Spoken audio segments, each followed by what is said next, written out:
But in the meantime, we want to turn first to an old friend, someone with a brand new book who we teed up. Just an outstanding individual. Dr. Ben Carson joins us live on American Sunrise. You see, he is now the author of a brand new book, Created Equal: The Painful Past, Confusing Present, and Hopeful Future of Race in America, which we'll get to in a moment. Dr. Carson, thanks for coming on.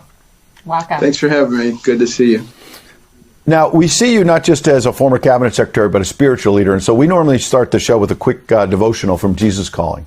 So I'm going to read it real briefly, and I'd like to get your reflection, if that's okay.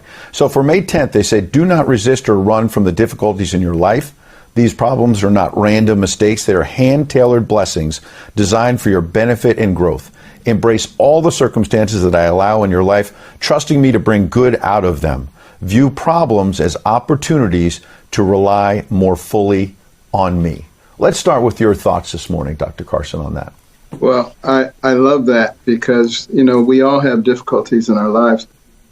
Even the richest man in the world, Elon Musk, had a lot of problems. They don't go away. So it really kind of depends on how you look at those problems. You can use them as an excuse to contain you, or you can look at them as a hurdle, which strengthens you for the next one. And when you take that latter approach, you're going to be a victor in life. Absolutely.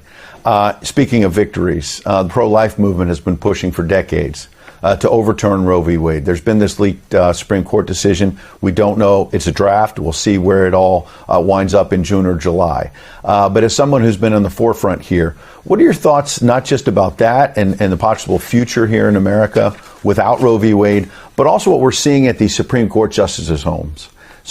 Conservative justices like Justice Alito now, his home in Virginia, getting these mobs outside. We talked yesterday on this program about in Maryland nearby, Justice Kavanaugh, Chief Justice Roberts. And Joe Biden, as president, is not saying a darn word about it. He's not telling people go home, let people live in peace in their private homes. What are your thoughts about this moment in American history?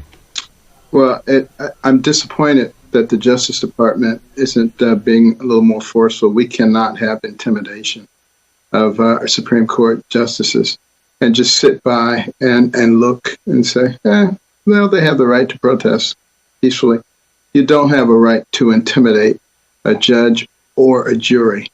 And if we're not going to do that, can you imagine what's going to happen after the ruling comes down? Assuming that it does, in fact, come down not in the favor of the left.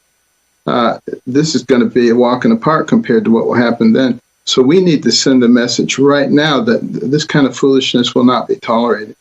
And then, it would be nice to inject some logic into the whole abortion issue. For instance, why is it that if someone murders a pregnant woman, they get 2 counts of murder, but you can kill a baby and no problem? Does that make any sense? Of course it doesn't. There's a lot of stuff that doesn't make sense. This is something we need to sit down and have a discussion about, both sides, rather than getting to respective corners and throwing stones at each other. Let's actually use the brains that God gave us, recognizing that we have a diverse society. Let's come up with things that actually make sense.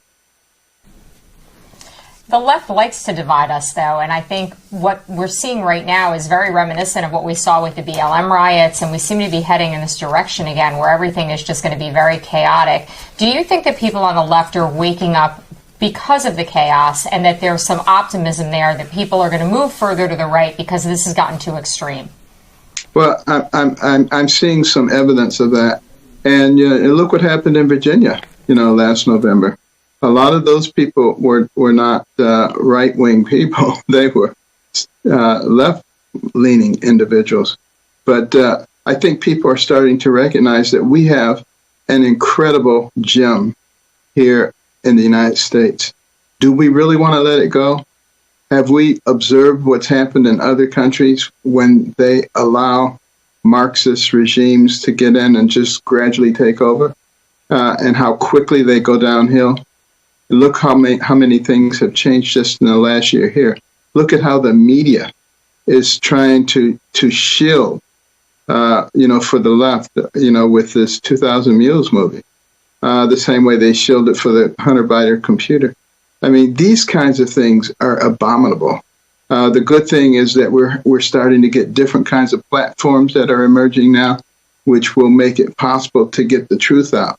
Having freedom of speech and justice when it comes to reporting is an essential part of having a free country. Absolutely. There's an image that I want to share with you. Found this on Twitter, I believe, of a pregnant woman. And it was a tweet that someone put out, and it has a handgun pointed at the belly of a pregnant woman, in case you can't see it. Maybe you can peek at it. Yeah, every liberal in America, she wrote, would be against abortion if the babies were killed with handguns. And it just kind of stopped me, because if you think about how the left whips people up on gun control, and then something like this, an issue where there have been tens of millions of babies killed in this country since 1973, and the left doesn't blink an eye. Of course it's not. It's chilling. And they won't discuss it because they know they don't have a good argument. So rather than discuss it, they go into hysterics and start calling people names and, engaging in violence. I hope at some point, and we should pray that maybe they could have a change of mind and actually stop for a moment and look at what they're saying, look at what they're doing.